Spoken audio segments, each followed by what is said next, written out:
ಜನಸಾಮಾನ್ಯರು ಮತದಾರರು ಭಿಕ್ಷುಕರಾಗಿ ಗುಲಾಮರಾಗಿ ಅವರ ಕ್ಷೇತ್ರಗಳನ್ನ ಕಾಯಲಿಕ್ಕೆ ಹಚ್ಚಿದ್ದಾರೆ.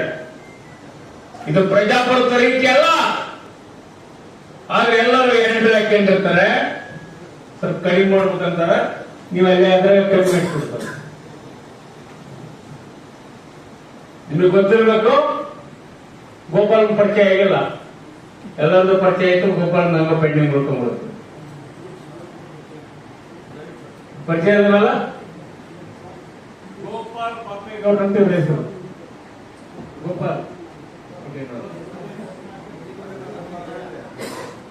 ಗೋಪಾಲ್ ಪಾಪೇಗೌಡ ಅಂತ ಹಿಂದೆ ನಂಜುಂಡಸ್ವಾಮಿ ಅವರ ಕಾಲದಲ್ಲಿ ಬೆಂಗಳೂರಿಗೆ ಯುವಕನಾಗಿದ್ದು ಬಂದಾಗ ಅವರ PI ಕೆಲಸ ಮಾಡಿ ನಂತರ ಪುಟ್ಟಣ್ಣೆ 2 ಸಾರಿ ಶಾಸಕರಾದಾಗ ಕೂಡ ವಿಧಾನಸೌಧ, ವಿಕಾಸಸೌಧ, ಶಾಸಕರ ಭವನ ಎಲ್ಲ ರೈತರಿಗೆ ಹೆಂಗ್ ಹೋಗ್ಬೇಕು ಹೆಂಗ್ ಬರ್ಬೇಕಂತ ದಾರಿ ತೋರಿಸಿರ್ತಕ್ಕಂಥ ಮಹಾತ್ಮರು ಗೋಪಾಲ್ ಪಾಪೇಗೌಡರ ಪರಿಚಯ ನಿಮಗೆ.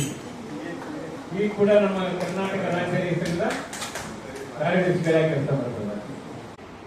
ರಾಜಕೀಯ ಪಕ್ಷಗಳ ಸಿದ್ಧಾಂತಗಳನ್ನ ಅಥವಾ ರಾಜಕೀಯ ಪಕ್ಷ ಕಟ್ಟುವ ನಿಲುವನ್ನ ಇದಕ್ಕಿಂತ ಶ್ರೇಷ್ಠವಾಗಿ ಬರಲಿಕ್ಕೆ ಸಾಧ್ಯ ಇಲ್ಲ ಅಂತಕ್ಕಂಥ ಮಾತನ್ನ ಪ್ರಶಾಂತ್ ಭೂಷಣ್, ಸುಪ್ರೀಂ ಕೋರ್ಟಿನ ಅತ್ಯಂತ ಶ್ರೇಷ್ಠ ನ್ಯಾಯಾಧೀಶ, ಯೋಗೇಂದ್ರ ಯಾದವ್, ಸಾಮಾಜಿಕ ಹೋರಾಟದಲ್ಲಿ ಪ್ರಖ್ಯಾತಿ ಹೊಂದಿರತಕ್ಕಂಥವ್ರು, JNU ಕಾಲೇಜಲ್ಲಿ ಪ್ರೊಫೆಸರ್ ಆಗಿ ಕೆಲಸ ಮಾಡಿರ್ತಕ್ಕಂಥವ್ರು, ಹಿರೇಮಠರು, SR ಹಿರೇಮಠರವರು, ಇದನ್ನೆಲ್ಲ ಓದಿ ಇಂಥದನ್ನ ಮಾಡ್ಬೇಕು ನಾವು ಅಂತಕ್ಕಂಥ ವಿಚಾರವನ್ನು ಹೇಳಿರ್ತಕ್ಕಂಥ ದೊಡ್ಡ ಪ್ರಣಾಳಿಕೆ.